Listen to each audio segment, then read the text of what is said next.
హైదరాబాద్, విజయవాడ, ఏలూరు ఏదీ కానివ్వండి, ప్రాణాలకు గ్యారంటీ లేదు. గడప దాటి రోడ్డెక్కితే క్షేమంగా ఇంటికి తిరిగి చేరతామన్న గ్యారంటీ అసలే లేదు. ట్రాఫిక్ నిబంధనలు పాటిస్తూ వెళుతున్నా సరే మైనర్లు, తాగుబోతులు, కామాంధులు ప్రాణాలు తోడేస్తున్నారు.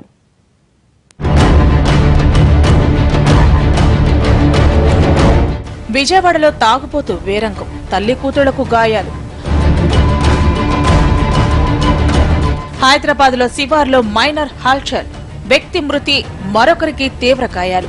పశ్చిమ గోదావరి జిల్లాలో ఈవ్ టీజర్ అరాచకం, యువతి మృతి, చావు బతుకుల్లో మరో యువతి.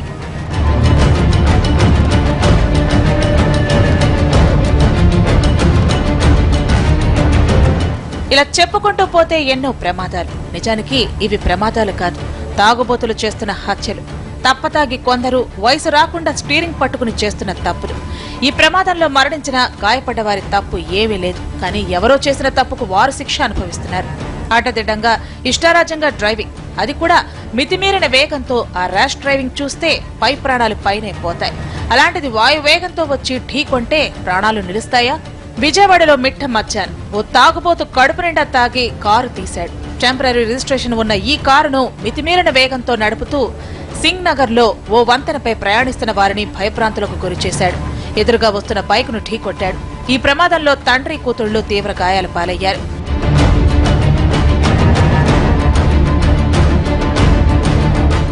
కొన్నేళ్ల క్రితం పంజాగుట్ట ఫ్లైఓవర్ చట్నీస్ దగ్గర ఇదే జరిగింది. మిట్ట మధ్యాహ్నం పీకల దాకా తప్పతాగి మైనర్ ఓ కారు మీద యమకింకరులా వచ్చి డివైడర్ ను ఢీకొట్టడంతో మరో కారు ధ్వంసమైంది. ఈ ఘోర దుర్ఘటనలో చిన్నారి రమ్య, ఆమె బాబాయి, తాత ముగ్గురు ప్రాణాలు కోల్పోయారు. ఈ యాక్సిడెంట్ జరిగాక హైదరాబాద్ ట్రాఫిక్ పోలీసులు అలర్ట్ అయ్యారు. డ్రంక్ అండ్ డ్రైవింగ్ చెకింగ్ లను మరింత విస్తృతం చేశారు. మైనర్ డ్రైవింగ్ పై కొరడా చులిపించారు. వీకెండ్స్ లో డ్రంక్ అండ్ డ్రైవ్ చేస్తున్న వారిని అదుపులోకి తీసుకుని ట్రాఫిక్ పోలీసులు కేసులు నమోదు చేస్తున్నా మందుబాబుల ర్యాష్ డ్రైవింగ్ ఆగడాలు ఆగటం లేదు. లైసెన్స్ లేకుండానే స్పోర్ట్స్ బైక్లు, భారీ వాహనాలతో రోడ్డెక్కి బీభత్సం సృష్టిస్తూనే ఉన్నారు మైనర్ బాబులు.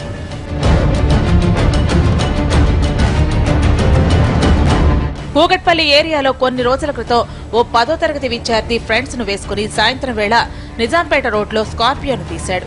బ్రేక్ ఎక్కడుంటుందో, యాక్సిలేటర్ ఎప్పుడు, ఎంత మేర నొక్కాలో తెలియని ప్రాయం.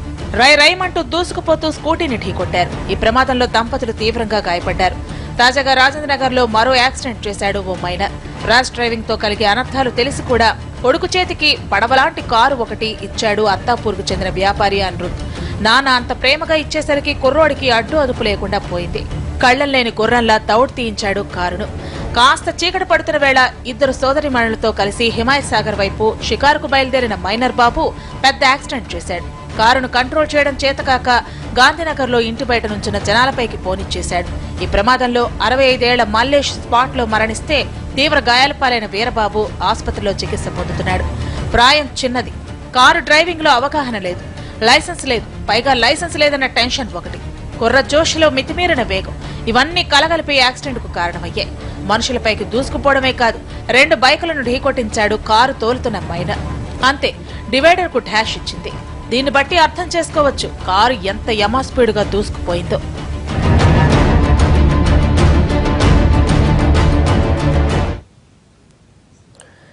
ఐఏఎస్ కావాలి అన్నది ఆ అమ్మాయి కల.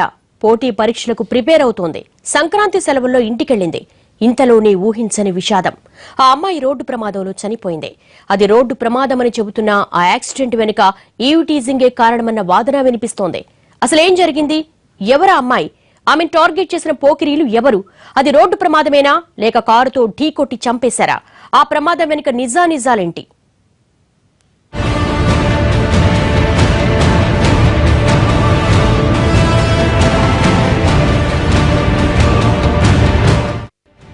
ఈ నవ్వు చెదిరిపోయింది. ఐఏఎస్ కావాలన్న కలలు చెదిరిపోయాయి. ఒక్క రోడ్డు ప్రమాదం ఆమె జీవితానికి పుల్ స్టాప్ పెట్టేసింది. పేరు దంగేటి శ్రీ గౌతమి. పశ్చిమ గోదావరి జిల్లా నరసాపురం పట్టణం సొంతూరు. ఐఏఎస్ కావాలనేది ఆమె కల. అందుకోసం విశాఖపట్నంలో ఉంటూ పోటీ పరీక్షలకు సిద్ధమవుతోంది. సంక్రాంతి సెలవుల కోసమని నరసాపురం వచ్చింది. 2 రోజుల క్రితం తన సోదరి పావనితో కలిసి పూలపల్లి నుంచి స్కూటీపై నరసాపురం వెళ్తుండగా వెనక నుంచి AP 31AC 0366 నెంబర్ గల టాటా సఫారీ ఢీకొట్టింది. ప్రమాదం జరగ్గానే వాహనం ఆగకుండా 200 కిలోమీటర్ల దూరం ఈడ్చుకెళ్లడంతో అక్కా చెల్లెళ్ళిద్దరికీ తీవ్ర గాయాలయ్యాయి. గౌతమి చనిపోగా ల్యాబ్ టెక్నీషియన్ గా పనిచేస్తున్న పావని చావు బతుకుల మధ్య కొట్టుమిట్టాడుతోంది.